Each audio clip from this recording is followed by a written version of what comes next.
Assalamualaikum warahmatullahi wabarakatuh. Segala puji bagi Allah Subhanahu wa Ta'ala, Rob semesta alam, yang Maha Pengampun lagi Maha Penyayang. Sholawat serta salam semoga selalu tercurah kepada Nabi Muhammad Shallallahu Alaihi Wasallam, keluarga beliau, para sahabat, dan seluruh umatnya hingga akhir zaman. Saudaraku, di tengah sibuknya kehidupan, pernahkah kita berhenti sejenak, lalu bertanya kepada diri sendiri, untuk apa sebenarnya kita hidup? Kita datang ke dunia ini bukan tanpa tujuan. Dan kita juga tidak akan tinggal di dunia ini selamanya. Suatu hari nanti, cepat atau lambat, kita semua akan kembali kepada Allah Subhanahu wa Ta'ala. Allah berfirman dalam Al-Quran, Inna lillahi wa inna ilaihi roji'un. Sesungguhnya kami milik Allah dan kepadanya kami kembali. Quran Surat Al-Baqarah ayat 156. Ayat ini bukan hanya dibaca ketika musibah datang, tetapi merupakan pengingat tentang hakikat kehidupan. Bahwa kita ini bukan milik dunia. Kita hanyalah seorang musafir. Singgah sebentar, lalu pulang. Namun seringkali manusia lupa. Kita hidup seolah-olah akan tinggal selamanya. Kita mengejar harta, jabatan, pujian manusia, dan kesenangan dunia tanpa pernah sadar bahwa semua itu akan ditinggalkan. Padahal saat lahir, kita datang tanpa membawa apa-apa. Kita lahir dalam keadaan lemah, menangis, dibungkus kain putih. Dan saat meninggal nanti, kita juga akan kembali tanpa membawa apa-apa, dibungkus kain putih yang sama. Yang berbeda hanyalah amal yang menyertai kita. Saudaraku, dunia ini bukan tempat tinggal. Dunia hanyalah tempat singgah. Tempat ujian sebelum kita kembali kepada kehidupan yang abadi. Ada orang yang diuji dengan kekurangan, ada yang diuji dengan kekayaan, ada yang diuji dengan sakit, ada yang diuji dengan kesehatan, ada yang diuji dengan kesedihan, dan ada yang diuji dengan kebahagiaan. Semua sedang diuji. Allah ingin melihat siapa yang tetap taat dalam setiap keadaan. Kadang kita bertanya, kenapa hidupku begitu berat? Padahal bisa jadi itu adalah cara Allah membersihkan dosa-dosa kita. Bisa jadi Allah sedang mendidik hati kita agar kembali dekat kepadanya. Karena tidak semua ujian adalah hukuman. Terkadang ujian adalah bentuk kasih sayang Allah kepada hambanya. Saudaraku, waktu terus berjalan. Detik demi detik berlalu tanpa pernah kembali. Dan sebenarnya sejak kita lahir, kita sedang berjalan menuju kematian. Allah bersumpah demi waktu dalam surah Al-Asr, karena waktu adalah sesuatu yang sangat berharga. Namun manusia sering lalai. Kita berkata, nanti saja taubat. Nanti kalau sudah tua. Nanti kalau sudah sibuknya selesai. Padahal tidak ada yang tahu kapan ajal datang. Bisa jadi hari ini kita masih berbicara dan tertawa, namun besok nama kita sudah disebut dalam kabar kematian.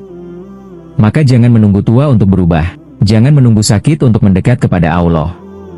Karena kematian tidak menunggu kita siap. Rasulullah Shallallahu Alaihi Wasallam pernah bersabda bahwa beliau di dunia ini seperti seorang musafir yang berteduh di bawah pohon, lalu pergi meninggalkannya. Begitulah dunia. Hanya tempat singgah sementara. Namun manusia sering tertipu oleh dunia. Kita terlalu sibuk memperindah kehidupan sementara, tapi lupa menyiapkan kehidupan yang kekal. Padahal rumah yang megah akan ditinggalkan. Harta yang dikumpulkan akan diwariskan. Jabatan akan dilepaskan. Dan semua yang kita banggakan di dunia perlahan akan dilupakan. Yang tersisa hanyalah amal. Bukan tentang seberapa sukses kita di mata manusia, tetapi bagaimana keadaan kita saat berdiri di hadapan Allah. Saudaraku, kematian adalah kepastian. Tidak peduli seberapa sehat tubuh kita. Tidak peduli seberapa banyak harta kita. Tidak peduli setinggi apa jabatan kita. Jika waktunya tiba, semuanya selesai. Kita akan dimandikan, dikafani, disalatkan, lalu diantar menuju liang lahat, sendiri, tidak ditemani harta. Tidak ditemani keluarga. Tidak ditemani popularitas. Yang menemani hanyalah amal. Karena kematian bukan akhir dari segalanya. Kematian hanyalah gerbang menuju kehidupan yang sebenarnya. Di alam kubur nanti, manusia akan ditanya tentang siapa Tuhannya, apa agamanya, dan siapa nabinya.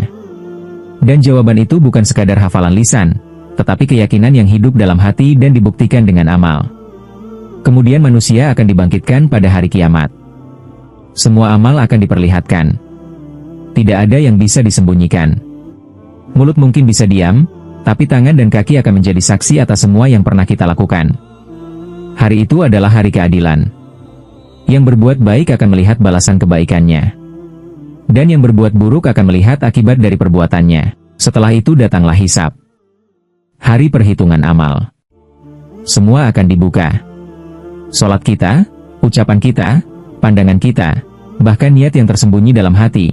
Ada orang yang wajahnya berseri-seri karena menerima catatan amal dengan tangan kanan. Namun ada juga yang penuh penyesalan karena menerima catatan amal dengan tangan kiri. Saat itu tidak ada lagi kesempatan kedua. Tidak ada lagi kata nanti.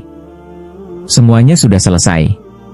Saudaraku, kita datang dari Allah, dan kita akan kembali kepada Allah. Maka jangan terlalu mencintai dunia, karena dunia akan kita tinggalkan. Gunakan dunia sebagai jalan menuju akhirat, bukan sebagai tujuan akhir kehidupan. Perbanyak taubat, perbaiki sholat, lembutkan hati, dan jangan pernah lelah meminta ampun kepada Allah. Karena sebesar apapun dosa seorang hamba, rahmat Allah jauh lebih besar. Semoga Allah memberikan kita hati yang lembut, langkah yang istiqomah, dan akhir kehidupan yang husnul khotimah. Semoga saat ajal menjemput, kita kembali dalam keadaan dicintai dan diridhai oleh Allah Subhanahu wa Ta'ala. Amin ya Robbal Alamin.